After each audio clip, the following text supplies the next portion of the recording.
Então não dá para fugir desse texto. Quem aqui é solteiro? Que... Mais ou menos. Temporariamente, né? Quem é casado? Tem um irmão indefinido aqui que está no... Estou esperando a minha saída aqui. Esperando a minha saída. Amém.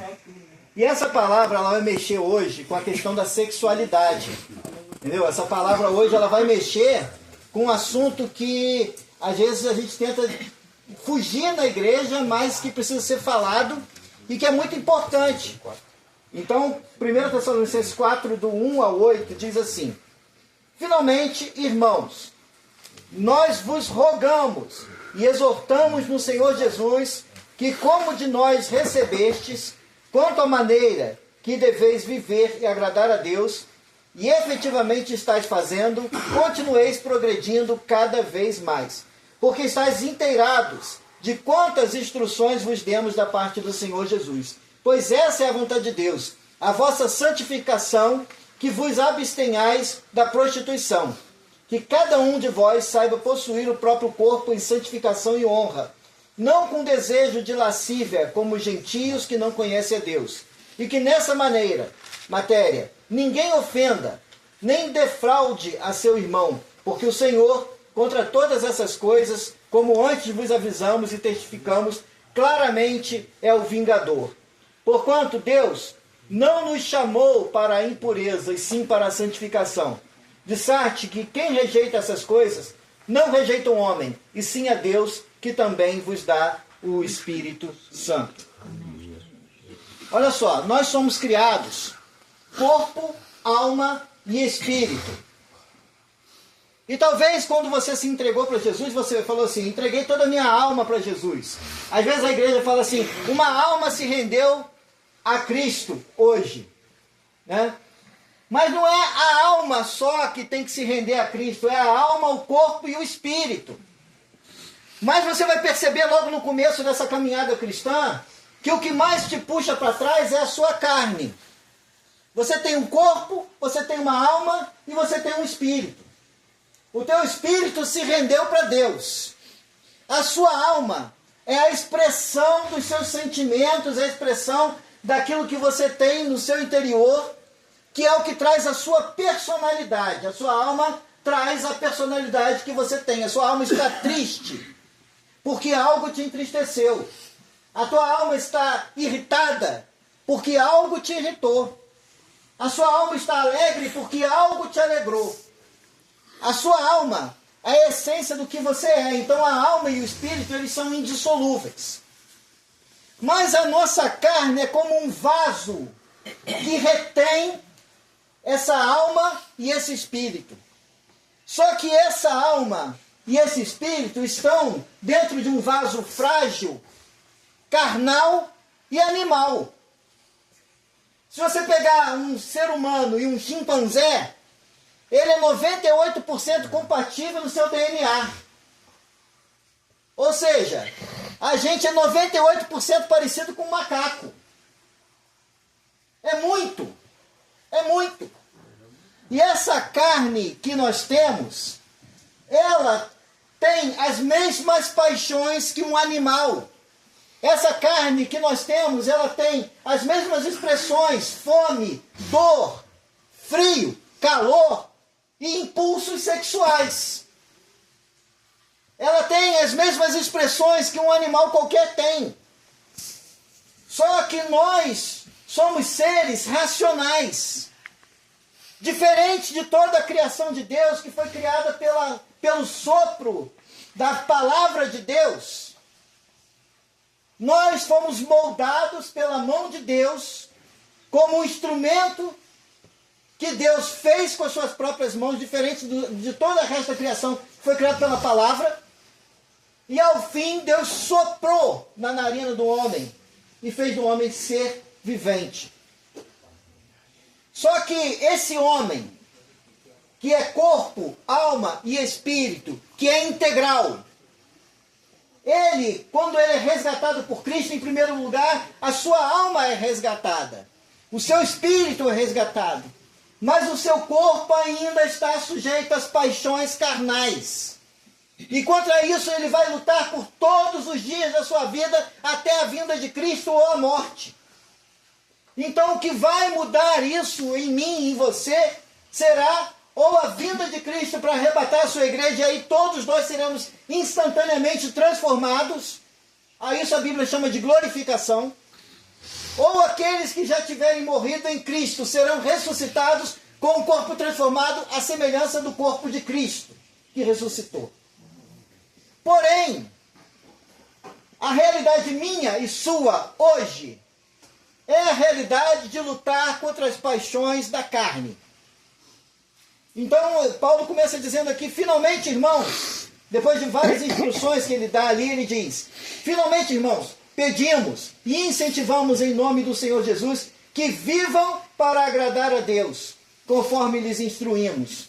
Vocês já vivem nesse modo e os incentivamos a fazer ainda mais, pois se lembram das instruções que lhes demos pela autoridade do Senhor Jesus. Eu tenho dito aqui algumas vezes qual é o objetivo de Deus permitir que a gente ainda viva depois da gente receber o Evangelho. Seria muito bom se você recebesse o Evangelho e pum, partiu para a glória. Seria maravilhoso. Olha, você crê em Jesus, acabou, pronto, você quer ir para o céu agora, meu filho? Recebe Jesus e vai. Dizem que tinha um evangelista assim lá no sertão, que o cara vinha com a peixeira do lado, e o camarada, aceita Jesus, meu filho? Aceito. Ele, pum, passava a peixeira e falava assim, vai para o céu para você não desviar logo de uma vez. Entendeu? Não tinha chance de desviar. Aceitou Jesus, ele já puxava a peixeira e falava assim, vai. Vai, para você não desviar. Mas não é assim. Nós temos que viver toda uma vida lutando contra essas coisas. E a gente vive para a glória de Deus. Ou seja, você deve acordar e pensar, será que o que eu estou fazendo glorifica a Deus, exalta a Deus, é digno de Deus? Será que o que eu estou vivendo no meu coração é digno de que o Espírito Santo habite no meu coração e de que eu seja realmente alguém que tenha comunhão com Deus? Paulo estava dizendo para aquelas pessoas que eles deveriam ter como objetivo agradar a Deus. Aquele que ensinou o Evangelho para aquelas pessoas, Paulo ensinou aquela igreja em Tessalônica. E ele diz, com aquela certeza de alguém que tinha feito um bom trabalho de ensinar o Evangelho para aquelas pessoas, vocês foram instruídos. Vocês receberam a palavra. Vocês receberam o ensino. E já que vocês receberam o ensino, vocês não têm desculpa de dizer que não sabiam. Portanto, se você sabe, faça bom uso da instrução que você recebeu. Paulo vai dizer, lembrem das coisas que eu ensinei. Olha só, todo mundo com Bíblia na mão aqui, né? E é Bíblia de papel, nem é Bíblia no celular. Né? Que agora tem um negócio aí, o pessoal falando que Bíblia no celular não é Bíblia. E de fato, Bíblia de papel é muito melhor, né? Mas enfim, fora dessa discussão aqui, todo mundo com Bíblia na mão. A igreja de Tessalônica não tinha uma Bíblia na mão. A igreja de Tessalônica, ela foi plantada antes mesmo que tivessem sido escritos evangelhos. Paulo não tinha deixado um evangelho para eles lá folhearem, como a gente tem hoje, de acordar de manhã e ler a Bíblia 1, 2, 3, 5, 10 capítulos, se você quiser. Eles não tinham isso. Eles tinham que lembrar das palavras de Paulo. E Paulo fala assim, lembrem das palavras. E mesmo eles ainda tendo essa palavra apenas na mente, Paulo estava dizendo, vocês não são desculpáveis por vocês terem ouvido, vocês têm que lembrar. Muito menos desculpáveis somos nós, que temos Bíblia, que temos bons livros, que temos bons pregadores. Tem os ruins também? Tem. Aí você escolhe se ouve os bons ou se ouve os ruins. Né? Isso é com você. Mas faça bom uso daquilo que você recebeu. Paulo estava dizendo para eles, já que vocês vivem desse modo, incentivamos para fazer ainda mais. Ou seja, Aquilo que você recebeu, vai além. Aquilo que você recebeu da instrução, você vai lá amanhã, na hora que terminar aqui, logo mais, e fala assim, peraí, deixa eu dar uma lida de novo nesse texto que o pastor pregou, e deixa eu ver se eu consigo entender melhor. E de repente você vai na sua mente, Deus trabalhar e fala assim, peraí, isso aqui o pastor não falou, mas eu estou entendendo aqui, e você vai além, você pode ir além. Paulo estava dizendo, você pode ir além daquilo que você recebeu. Você pode fazer mais. Eu rogo para que vocês continuem naquilo que vocês já receberam, mas que vocês cresçam ainda mais. Ele continua dizendo, a vida cristã tem como objetivo viver para a glória de Deus. Paulo usa de alguns termos para chamar a atenção para o fato de Jesus dizer assim, pedimos. Paulo estava pedindo. Ele poderia ter ordenado, façam, como mais na frente ele vai dizer. Mas naquele momento o termo pedir não adianta eu te obrigar a fazer algo para Deus. Sabe qual é o grande problema da religião? É quando você faz alguma coisa porque a tua religião te manda. Eu posso simplesmente como pastor, eu não sou pastor, líder de nenhuma igreja, eu faço parte de um corpo de pastores de uma igreja, mas eu não posso, mas o pastor poderia falar assim, olha, vocês a partir de hoje não podem fazer determinada coisa ou vocês devem fazer determinada coisa. E eu poderia, como membro da igreja, falar assim, eu vou fazer porque o meu pastor está mandando. Só que isso tem um problema. Que a Bíblia coloca duas situações. Primeiro, podemos cumprir mandamentos por imposição, ou para estar bem em um grupo, isso traz de nós vantagens. Ou seja, se eu andar na linha na minha igreja, eu vou falar assim, esse irmão é um bom membro e faz aquilo que a igreja manda. Eu posso viver assim. Vai me trazer vantagem de eu não ter conflito com a igreja. Mas a mesma Bíblia que manda eu cumprir a lei de Deus, diz assim, sem fé é impossível agradar a Deus. Quem deseja se aproximar de Deus deve crer que Ele existe e que recompensa aqueles que o buscam. Então a primeira coisa, tudo que a gente precisa fazer crendo. Não adianta eu fazer porque me mandaram.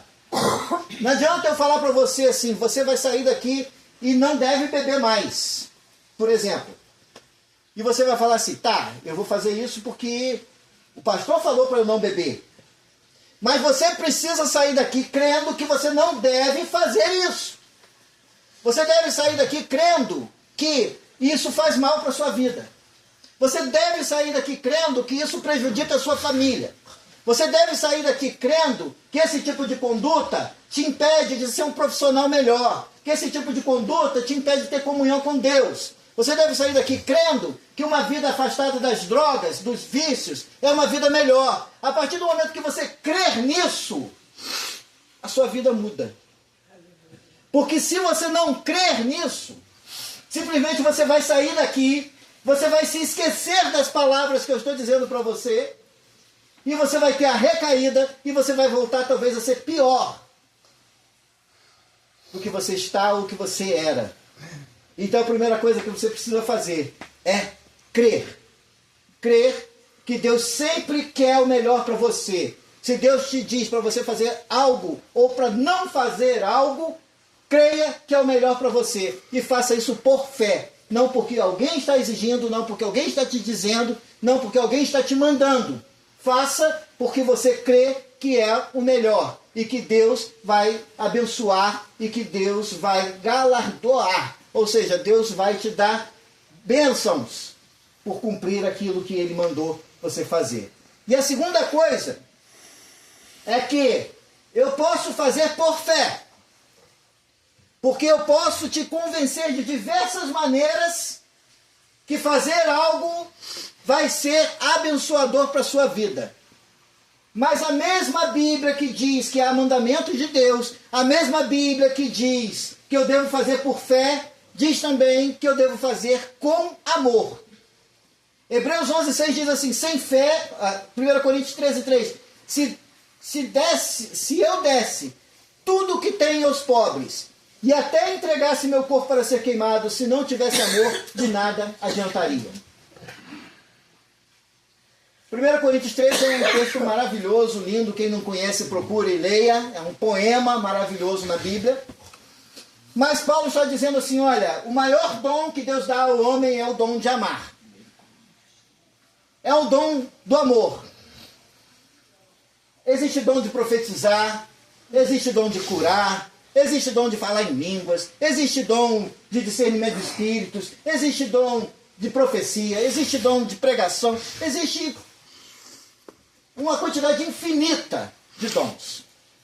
A Bíblia relata alguns, mas os cruzamentos entre os dons e criam uma malha exponencial, ou seja, não tem um número finito de dons que Deus derrama sobre as nossas vidas. Mas Paulo fala que o maior deles é o dom do amor. Então, aquela igreja, a igreja de Tessalônica, ela tinha sido elogiada por Paulo porque eles tinham uma fé viva. Diante da perseguição, eles estavam fazendo a vontade de Deus. Eles tinham um amor fraternal, eles estavam unidos em todas as situações e perseguições.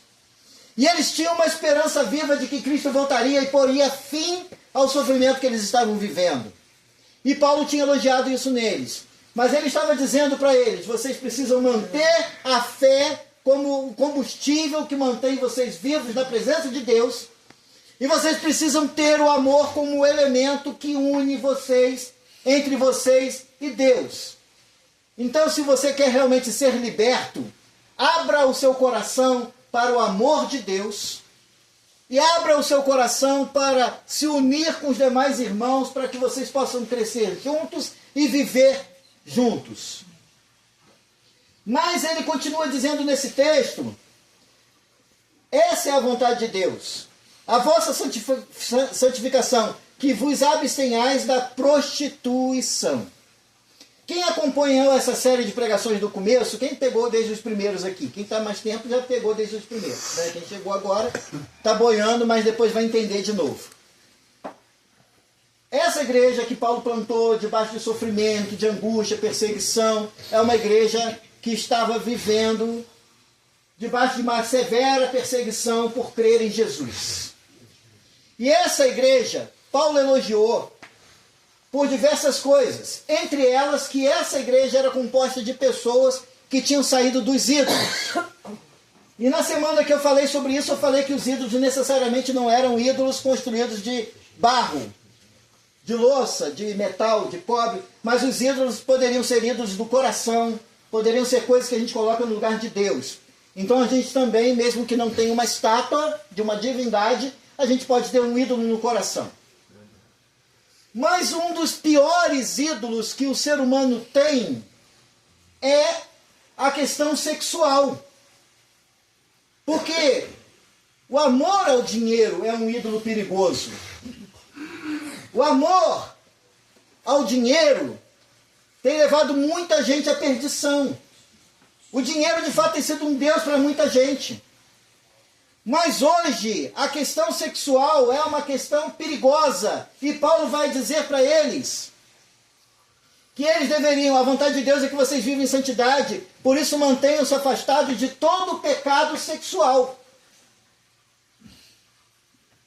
Talvez muitos dos problemas que a gente carrega na nossa vida vêm de relações mal resolvidas, de relações que não são relações segundo a vontade de Deus, de relacionamentos abusivos, ou que talvez você seja o abusador de um relacionamento, ou de uma relação que deixou traumas na sua vida. A vida sexual é um dos grandes problemas. O sexo é um grande negócio. Um dos maiores negócios do mundo é a pornografia. Eu já falei isso algumas vezes aqui, que se usa pornografia para vender carro, para vender casa, para vender chocolate. Se usa pornografia para vender de tudo. O sexo é uma coisa muito poderosa.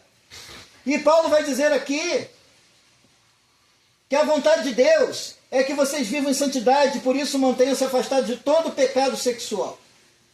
Não sei se alguém aqui viu alguma série, um filme daquela época ali do apóstolo Paulo, de Roma, da Grécia. Alguém já viu algum filme assim dessa época? Aquelas... Hã? Tem alguns aí. que aquela época era uma época de grande liberdade sexual, muitas orgias, havia o homossexualismo muito ativo, havia lesbianismo muito ativo, havia orgias de diversos tipos, pedofilia de diversas maneiras era autorizada, abuso de crianças era permitido, se separava e se casava da noite para o dia, sem qualquer motivo. A vida sexual dos romanos e dos gregos era absurda. Se você pensa que Sodoma e Gomorra era problema, Roma e Grécia era pior. Era pior. E Paulo estava lutando com esse tipo de mente. Nos tempos de Paulo, na Grécia e em Roma, todo tipo de comportamento sexual era aprovado. Prostituição, homossexualidade, lesbianismo, incesto, abuso de crianças, orgias diversas, traições, divórcio sem qualquer motivo. Era necessário construir uma nova sexualidade com aquelas pessoas que estavam vindo do mundo. O comportamento sexual dessas pessoas que estavam vindo do mundo era um comportamento sexual totalmente depravado. Era um comportamento sexual que entristecia o coração de Deus. Era inconcebível alguém que creu em Jesus viver da maneira como aquelas pessoas estavam vivendo. Aí talvez você vá olhar para o nosso mundo, para o nosso dia a dia hoje, e você vai ver que não é nada diferente, e isso é potencializado hoje pelo poder da internet, pelo poder da televisão, pelo poder dos meios de comunicação, pelo poder que hoje a mensagem ela chega com muito mais poder. E hoje, infelizmente, crianças estão sendo sexualizadas. Meninas de 10, 11 anos de idade sendo vestidas como se fossem mulheres adultas. Crianças, adolescentes tendo vida sexual com 12, 13 anos de idade. E a gente olha para isso e fala assim, como é o comportamento e como deve ser o comportamento sexual de alguém que creu em Jesus? Porque se você não nasceu dentro do Evangelho, você também foi vítima de uma sexualidade tóxica. Você também foi vítima de um comportamento sexual que não agrada a Deus. E talvez você esteja vivendo algum tipo de relacionamento sexual que não agrada a Deus.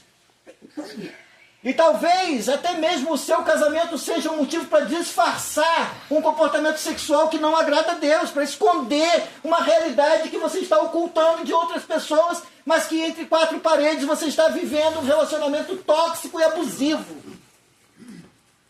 Então Paulo vai dizer aqui, a vontade de Deus é que vocês vivam em santidade, por isso mantenham-se afastados de todo o pecado sexual.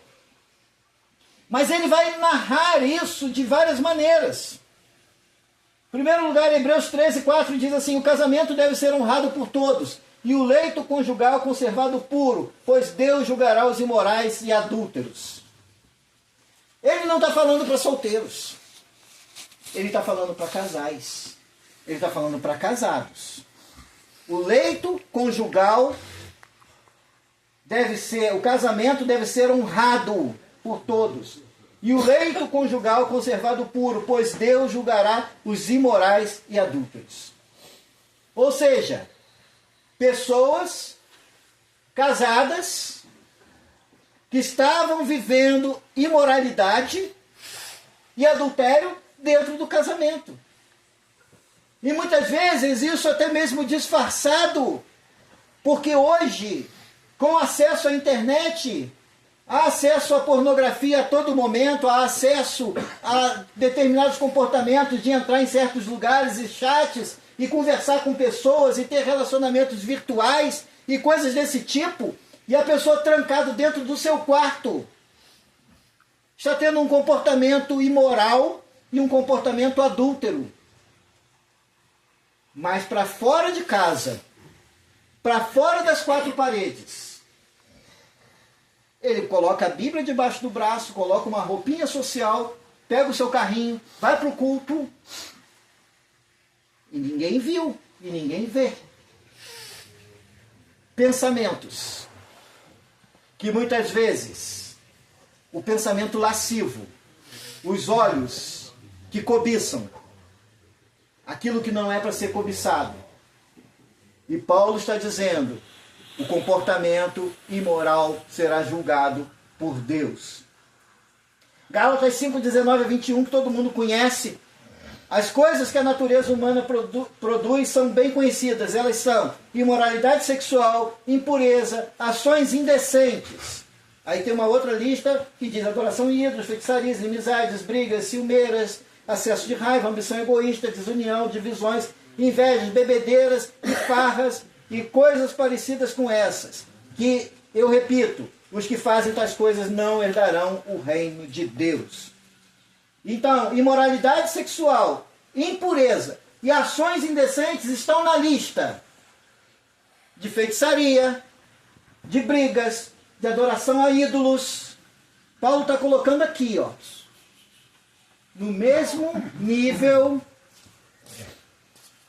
a idolatria e a imoralidade. Paulo está colocando no mesmo nível. A bebedeira, a orgia, o uso de drogas. Porque essas coisas, elas podem se tornar uma droga na sua vida, tal quanto o crack, a cocaína, o êxtase, o sei lá o quê, a heroína. Porque é poderoso demais e vicia tão quanto. Só que um problema: para você acessar certas coisas, você não precisa ir na boca comprar uma pornografia. Você não precisa ir na boca para entrar no OnlyFans da vida e consultar lá quem você quer e ver o que você quer. Você só precisa de um celular e uma porta que te feche e te isole do mundo. É uma droga muito poderosa. É uma droga muito forte. E uma droga tão destrutiva quanto cocaína, heroína, crack e todo esse tipo de bagulhada que muitos de vocês conhecem. Talvez você pense hoje que você só precisa se libertar de droga. Você precisa se libertar de prostituição. Você precisa se liberar de muitas e outras coisas que você precisa para estar em comunhão com Deus. Há uma droga poderosa que talvez você venha para cá pensando que me libertei da cocaína e está tudo certo na minha vida. Tem uma droga muito poderosa e Paulo está dizendo, é a imoralidade. Cada um de vocês saiba controlar o seu próprio corpo de maneira santa e honrosa, não dominado pelas paixões dos desejos desenfreados, como os pagãos que não conhecem a Deus. O que é uma carreta desenfreada com 50 toneladas de mercadoria descendo a serra? Misericórdia. O camarada não consultou os freios na hora de começar a descer a serra. Lá na serra está escrito assim, né? Consulte os seus freios antes de começar a descer. Verifique os freios. Está escrito isso lá?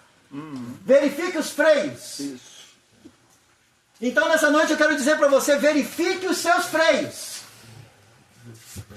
Porque Paulo está dizendo, antes que você desça a ladeira e perca os freios e vá colidir com a serra e vai triturar o seu caminhão que é você mesmo, verifique os freios antes de descer.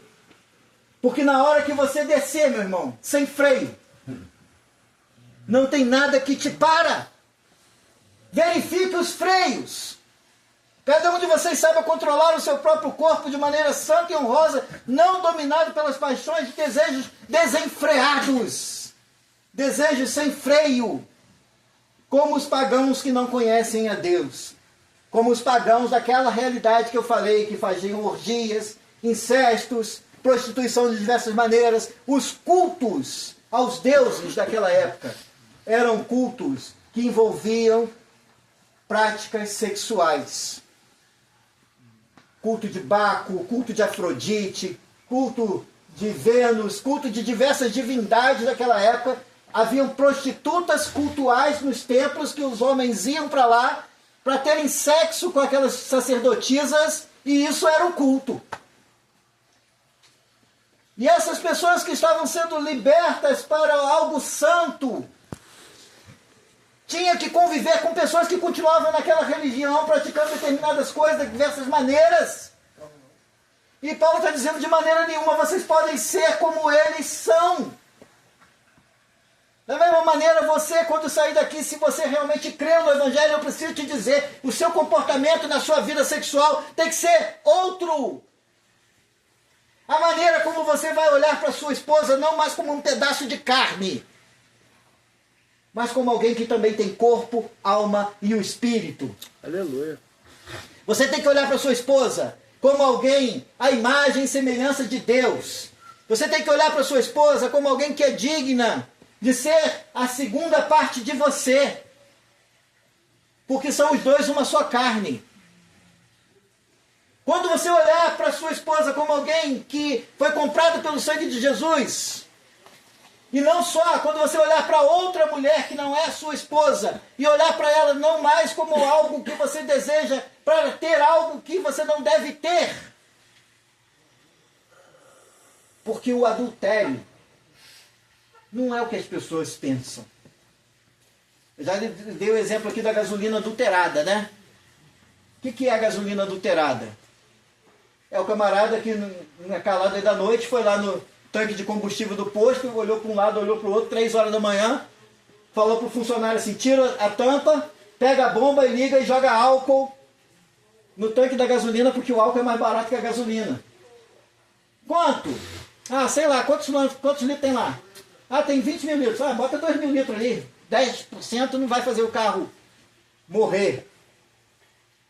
Aí esse cara adulterou a gasolina do posto dele para ter lucro. Aquela gasolina daquele posto vai dar bom? Não vai dar bom. Se for carro mais novo, com injeção eletrônica direitinho, tal, flex, ele vai ajustar ali, mas o rendimento não vai ser legal. Mas se for um carrinho mais velho igual o meu lá, que é só gasolina, Carburado. não é carburado, também melhorou um bocadinho. Não chega tanto também. Menos. Tá? Mas não vai dar bom. Não vai dar bom. Por quê? Porque aquilo foi adulterado. Então, o que é adultério? Na verdade, não é só você ir para a prática do sexo com a outra pessoa que não é sua esposa. Ou você ter um relacionamento com uma pessoa que é casada e você sendo solteiro. Não é só isso que é adultério. Adultério é você olhar com algo que Deus tem um propósito, e o propósito de Deus é: deixará o homem, seu pai e sua mãe, se unirá à sua esposa, e serão os dois uma só carne. Esse é o propósito de Deus. A união de 2 corpos, mas também de 2 almas. A união não só de corpos, mas a união de pessoas, com propósitos, desejos iguais. Para construir uma família, ter filhos, ter descendência. Esse é o propósito de Deus. Mas quando eu vou na família de outro, ou quando eu olho para a esposa do outro, e falo assim, poxa, a esposa do outro me interessa. Eu estou adulterando porque eu estou olhando para aquela pessoa que não é para eu olhar como algo que eu deva desejar. Vocês já devem ter ouvido a história de Davi aqui, como isso terminou. Pois é, vocês sabem como isso terminou. O adultério de Davi não começou no momento que ele matou o homem lá. Foi no momento que ele teve a preguiça de ir para a guerra e olhou para a mulher tomando banho lá no jardim e falou assim, eu quero a mulher do cara. E aí ele, com o poder de rei que ele tinha, ele teve a mulher do cara e seguiu a linha embora. Continuando. 1 Coríntios 6,13b diz assim, nosso corpo não existe para a prática da imoralidade, mas para servir o Senhor, e o Senhor cuida do nosso corpo. 1 Coríntios 6,15 a 20. Será que vocês não sabem que o corpo de vocês faz parte do corpo de Cristo? Será que eu vou pegar uma parte do corpo de Cristo e fazer com que ele seja parte do corpo de uma prostituta? É a pergunta que Paulo está fazendo para a igreja em Corinto. Estava tendo vários problemas lá. E ele fala assim, será que vocês não conseguem entender que aquele templo de Jerusalém lá, para Deus, cumpriu a missão dele, passou. Jesus ensinou que chegaria um momento que Deus não seria adorado mais no monte, nem no templo, mas que Deus estaria sendo cultuado por quem o adorasse em espírito e em verdade. Isso se tornou realidade no Pentecostes, quando o Espírito Santo veio e encheu as pessoas do Espírito Santo. E agora, não era mais o templo que era cheio do Espírito Santo, eram as pessoas que eram cheias do Espírito Santo. Mas quando você olha para isso e você fala assim, peraí, Deus, eu criei em Jesus, o Evangelho foi pregado, e eu disse assim, Senhor, eu quero ser cheio do Teu Espírito. Aí Deus veio, trouxe o Espírito Santo sobre a sua vida. Aí agora você vai sair daqui, amanhã ou depois, vai lá para a rua, vai para uma festa, e vai pegar uma qualquer lá na rua lá, e vai ter relações sexuais com qualquer pessoa lá na rua. Paulo está dizendo assim, será que vocês não sabem que o corpo de vocês faz parte do corpo de Cristo? Será que eu vou pegar uma parte do corpo de Cristo e fazer com que ele seja parte do corpo de uma prostituta? Será que eu posso ter a união de corpo com quem não tem o Espírito Santo? Ao contrário disso, tem demônios no seu corpo, que é possuído por espíritos malignos. Será que eu posso unir? Quando a Bíblia diz que quando você se une a uma mulher, ou uma mulher se une a um homem, se tornam os dois uma só carne, que há uma união e os dois se tornam uma só carne. Será que eu posso fazer isso? Paulo está dizendo não. Ele está dizendo assim, é claro que não. Ou será que vocês não sabem que o homem que se une com uma prostituta se torna uma só carne com ela? As Escrituras Sagradas afirmam, os dois se tornam uma só carne. Porém, quem se une com o Senhor se torna espiritualmente uma só pessoa com Ele. Fujam da imoralidade sexual. Qualquer outro pecado que alguém cometa não afeta o corpo, mas a pessoa que comete imoralidade sexual peca contra o seu próprio corpo. Olha a gravidade disso. Ele está dizendo assim, qualquer outro pecado que eu cometer, eu estou cometendo fora do corpo. Mas a relação sexual ilícita, ela é pior. É pior. Porque ela me une para sempre num elo de infidelidade com Deus. E isso vai ter um preço. Embora Davi tenha se arrependido do seu pecado, as consequências do pecado de Davi foram até a sua morte. Deus perdoou Davi? Sim. Mas as consequências do pecado sexual de Davi arrastaram até o último dia de sua vida. Aquilo não acabou até o fim da sua vida. Paulo está dizendo aqui, os dois se tornam uma só pessoa, porém quem se une com o Senhor se torna espiritualmente um só com Ele. Fujam da imoralidade sexual. Qualquer outro pecado que alguém comete não afeta o corpo, mas a pessoa que comete imoralidade sexual peca contra o seu próprio corpo. Será que vocês não sabem que o corpo de vocês é templo do Espírito Santo, que vive em vocês e lhes foi dado por Deus? Vocês não pertencem a vocês mesmos, mas a Deus, pois Ele os comprou e pagou o preço. Portanto, usem o seu corpo para a glória dEle. Esse é o propósito de Deus. Que você use o seu corpo para glorificar a Deus. E ele continua dizendo, não defraudem o irmão. Capítulo 4 a 6. Ninguém defraude nem explore seu irmão em assunto algum, pois o Senhor punirá todas essas práticas. Essa palavra defraudar é uma palavra que a gente não usa no nosso dia a dia. Defraudar o irmão sexualmente significa prejudicá-lo, usá-lo para os seus próprios fins egoístas ou violar sua pureza e dignidade. Isso se aplica de diversas maneiras. Primeiro, adultério, sedução, exploração. Atrair o seu irmão ou irmã em Cristo para obter vantagens sexuais. O mundo frequentemente promove relacionamentos descartáveis onde o prazer individual prevalece sobre o bem-estar, a dignidade do outro. Isso é exatamente o que Paulo condena como defraudar.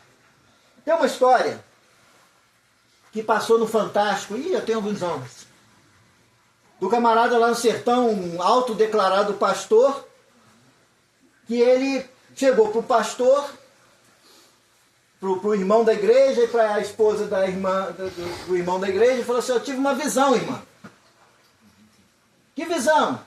Deus mandou eu me deitar com a sua esposa e ter um filho com ela. Aí o cara cria muito no pastor, e aí é defraudar.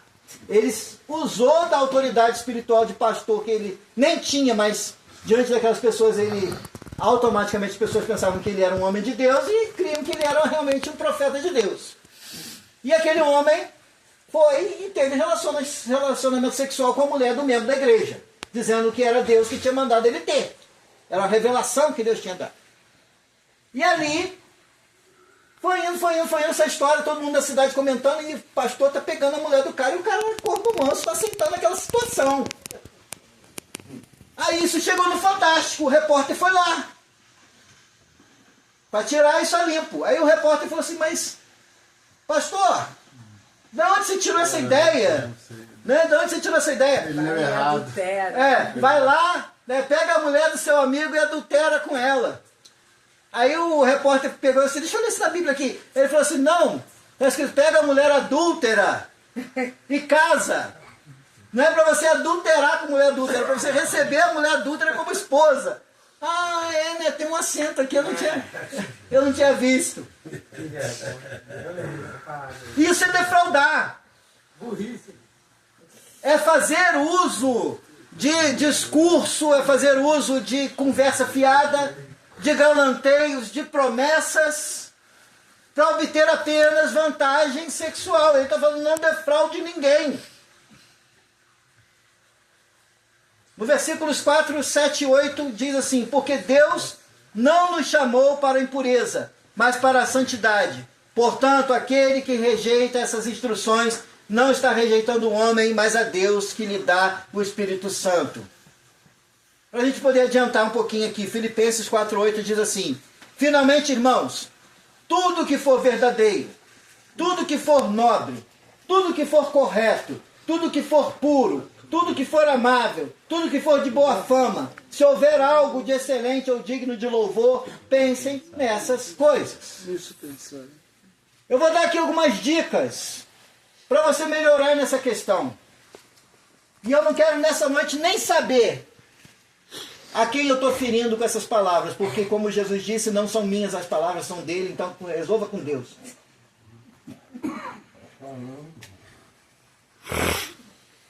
Como viver uma vida que agrade a Deus na área sexual? Primeiro, reconheça a soberania de Deus sobre o seu corpo. Entenda que o seu corpo é templo do Espírito Santo e foi comprado por Cristo. Isso muda a perspectiva. Não tem no mundo aí meu corpo, minhas regras. A perspectiva cristã é meu corpo para a glória de Deus. Pense nisso. Quando você for fazer qualquer coisa, pergunte para você mesmo: isso que eu estou fazendo ou estou pensando glorifica a Deus? Eu quero martelar isso na sua cabeça nessa noite. Quando você for pensar em qualquer coisa ou se relacionar com alguém, pense: isso que você está fazendo é para a glória de Deus?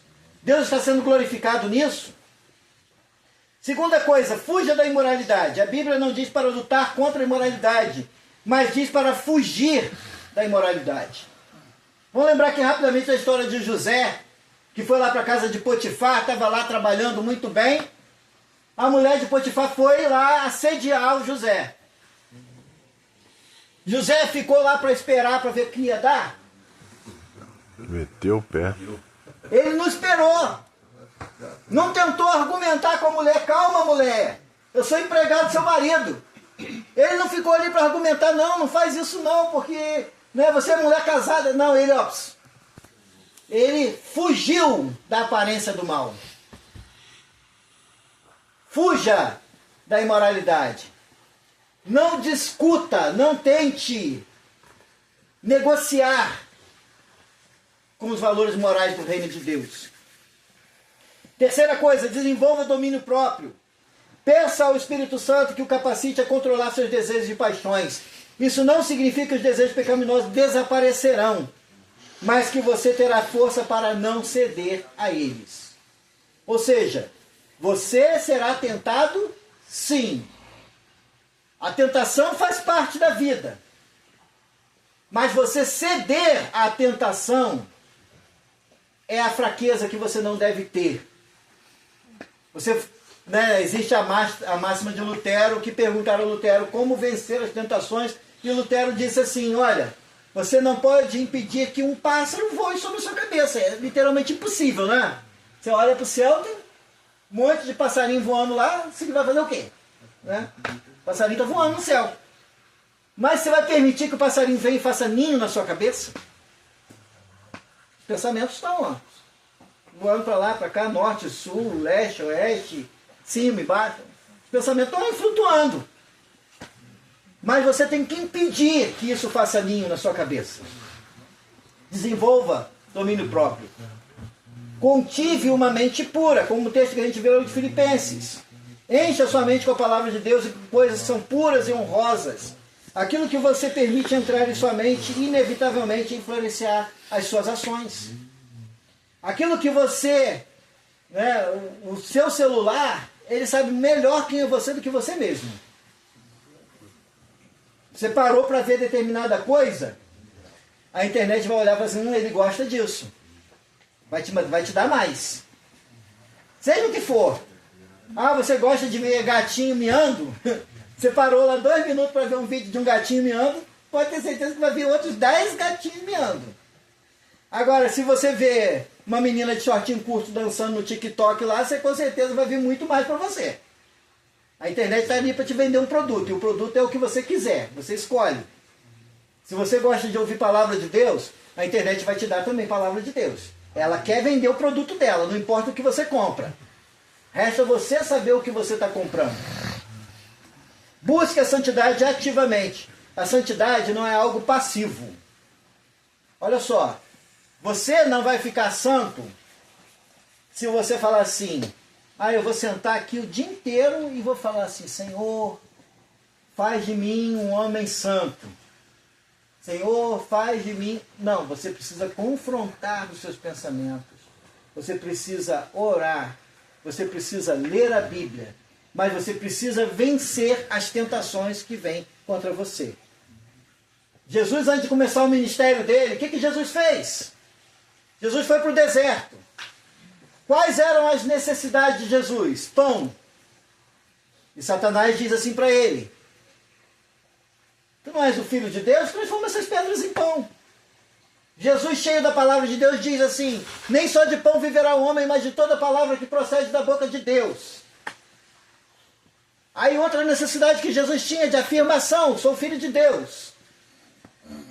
Satanás pega Jesus, leva lá no pináculo do templo e fala assim, tu não é o Filho de Deus?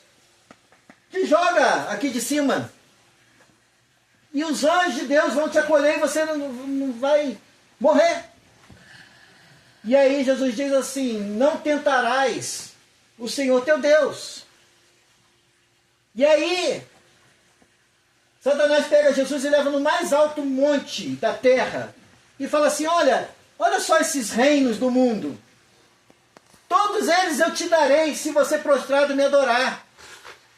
E Jesus repreende a Satanás e fala assim, olha, somente ao Senhor teu Deus adorarás e somente a Ele prestarás culto.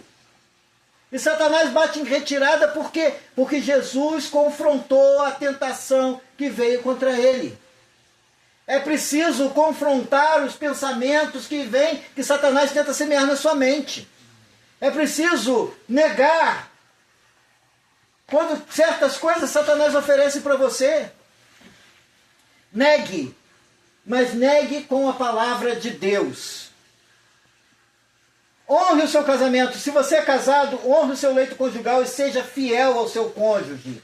Se solteiro, busque pureza e abstenção sexual para que você esteja na direção de Deus e Deus te dê uma pessoa digna para vocês viverem uma vida com Deus. E por último, Se nessa noite essa palavra mexeu no seu coração e você não tem vivido essa sexualidade que Deus quer que você viva, santa e que honra a Deus, é tempo de você orar e buscar arrependimento e viver de maneira diferente. Eu quero que vocês coloquem de pé nessa noite, nós vamos estar orando.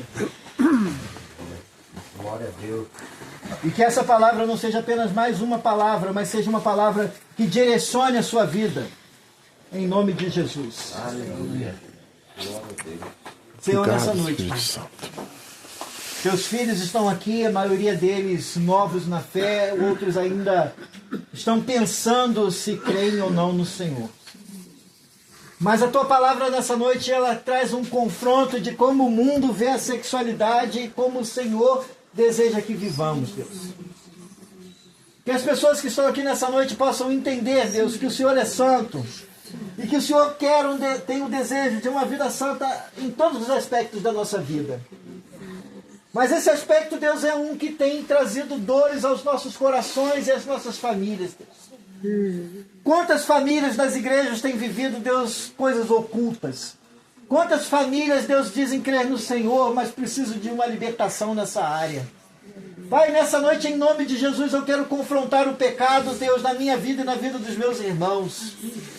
E pedir a ajuda do Espírito Santo para que o Espírito Santo fortaleça, para que eles vençam, ó Deus, a imoralidade em seus corações, a lascívia em seus corações.